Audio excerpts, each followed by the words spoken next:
નમસ્કાર. તો ગુજરાતના રસ્તાઓ પર ગાડી ચલાવવાનું સપનું કોણ કોણ જોઈ રહ્યું છે? જો હા, તો આ માહિતી બસ એવા લોકો માટે જ છે.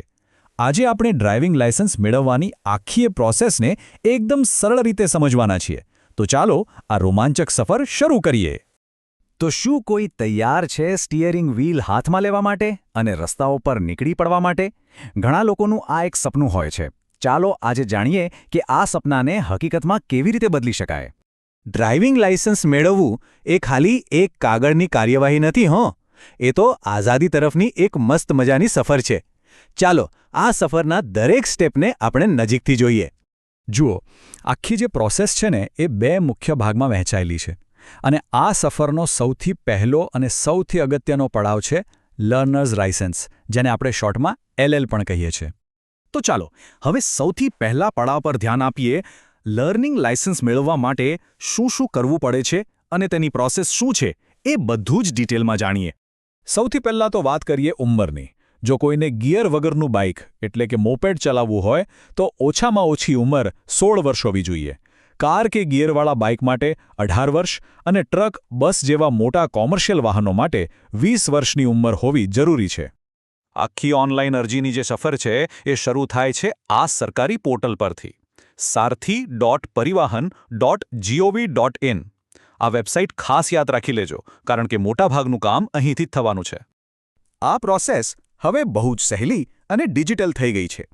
સૌથી પહેલાં ઓનલાઈન ફોર્મ ભરવાનું, પછી જે પણ જરૂરી ડોક્યુમેન્ટ્સ છે એ અપલોડ કરવાના, એ પછી ડિજિટલ ફોટો અને સહી એડ કરવાની, કોમ્પ્યુટર ટેસ્ટ માટે પોતાની અનુકૂળતાએ ટાઈમ બુક કરવાનો અને છેલ્લે ઓનલાઈન ફી ભરી દેવાની.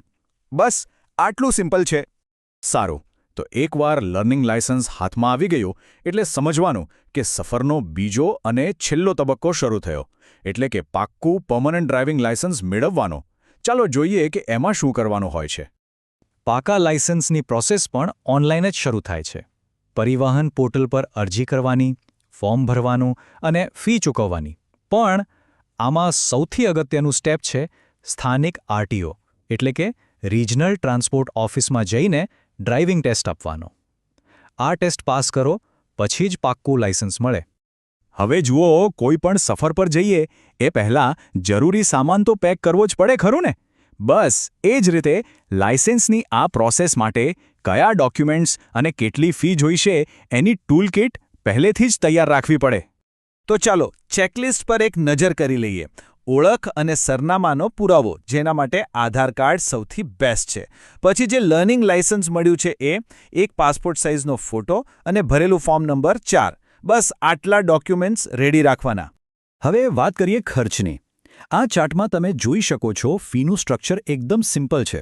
લર્નર્સ લાયસન્સ માટે લગભગ ₹200, ડ્રાઇવિંગ ટેસ્ટ માટે ₹300 અને લાયસન્સ મેળવવા માટે ફરી લગભગ ₹200. હા, એટલું યાદ રાખવું કે આ અંદાજિત રકમ છે, એમાં થોડો ઘણો ફેરફાર હોઈ શકે. અને હવે એકવાર લાયસન્સ હાથમાં આવી જાય પછી આ ડિજિટલ જમાનાની સગવડોનો ફાયદો કેવી રીતે ઉઠાવી શકાય એના પર પણ એક નજર કરીએ, કારણ કે હવે બધું સ્માર્ટફોન પર જ છે. આ ખરેખર એક જબરદસ્ત સુવિધા છે. હવે પાક્કું લાયસન્સ ફિઝિકલ કાર્ડ તરીકે કાયમ સાથે રાખવાની કોઈ જરૂર નથી. એને પરિવહન કે પછી ડિજીલોકર જેવી એપ્સમાં ડિજિટલી ડાઉનલોડ કરી શકાય છે અને પૂરેપૂરો માન્ય ગણાય છે. અહીંયા એક સામાન્ય ગેરસમજને દૂર કરવી બહુ જરૂરી છે. ભલે મોટાભાગની પ્રોસેસ ઓનલાઈન હોય, પણ એક વાત હંમેશા યાદ રાખવાની કે ડ્રાઇવિંગ ટેસ્ટ આપવા માટે તો RTO ઓફિસ જવું જ પડે. એ ફરજિયાત છે. આ ટેસ્ટ રૂબરૂ જ લેવામાં આવે છે. અને અંતમાં એક બહુ જ મહત્વનો વિચાર. ડ્રાઇવિંગ લાયસન્સ મેળવવું એ ખાલી ગાડી ચલાવવાનો અધિકાર નથી, પણ એની સાથે રસ્તા પર બીજા લોકોની સુરક્ષાની એક મોટી જવાબદારી પણ આવે છે. તો સવાલ એ છે કે શું કોઈ આ જવાબદારી ઉઠાવવા માટે તૈયાર છે? આ સવાલ સાથે જ આજની આ વાત અહીં પૂરી કરીએ.